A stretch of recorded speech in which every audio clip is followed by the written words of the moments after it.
ഇന്നൊരു special day ആണേ. ഇന്ന് ഞങ്ങൾ വർക്ക് ചെയ്യുന്ന കാരിത്താസ് ഹോസ്പിറ്റലിൻ്റെ 64th ബർത്ത്ഡേ ആണ്. അതായത് 64 വർഷമായി ഞങ്ങളുടെ ഹോസ്പിറ്റൽ സ്റ്റാർട്ട് ചെയ്തിട്ട്. അപ്പോൾ ഇന്ന് ഞങ്ങൾക്ക് ചെറുതായിട്ടൊരു ബിരിയാണി ട്രീറ്റൊക്കെ ഉണ്ട്. ഞങ്ങളെല്ലാവരും അതിനായിട്ട് റെഡി ആയിട്ട് ഇരിക്കുക. ഞാൻ സുർജി സിംഗിന്റെ കൂടെ ആയിരുന്നപ്പോ പട്ടാളം കിട്ടായിരുന്നു ഭക്ഷണം. അതുകൊണ്ട് എനിക്ക് കൃത്യസമയത്ത് ഭക്ഷണം കഴിക്കും.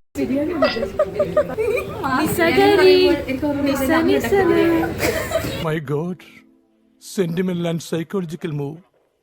എന്തായാലും താൻ ഇത്രയൊക്കെ പറഞ്ഞ സ്ഥിതിക്ക് ഞാൻ അങ്ങനെ പറ്റില്ല എന്ന് പറയും. എനിക്ക് വിശപ്പാണ് വരുന്നത്. ഞാൻ മായയുടെ മന്ത്രത്തിന്റെ കാര്യമല്ല പറഞ്ഞേ, എനിക്ക് വിശന്നിട്ട് ഇരിക്കാൻ വയ്യ. എന്തിനാ ഇരിക്കണത്? കിടന്നോളൂ.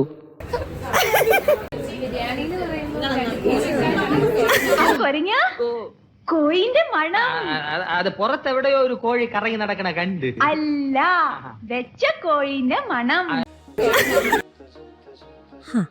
എന്താണെങ്കിലും ഞങ്ങൾ ഫുഡ് കൂപ്പണൊക്കെ ആയിട്ട് ഫുഡ് കഴിക്കാനായിട്ട് ഇറങ്ങിയേ. പോകുന്ന വഴി വേറെ ഡിപ്പാർട്ട്മെൻറ്റ്സിലെ കുറേ സ്റ്റാഫ്സിനെയും കണ്ടു. അവരും ഫുഡ് കഴിക്കാനായിട്ട് വന്നതായിരുന്നേ. ഞങ്ങൾ പോകുന്ന വഴി അപ്പോഴാണ് ഞങ്ങളൊരു പ്രത്യേക സംഭവം കണ്ടുപിടിച്ചത് ഗൈസ്.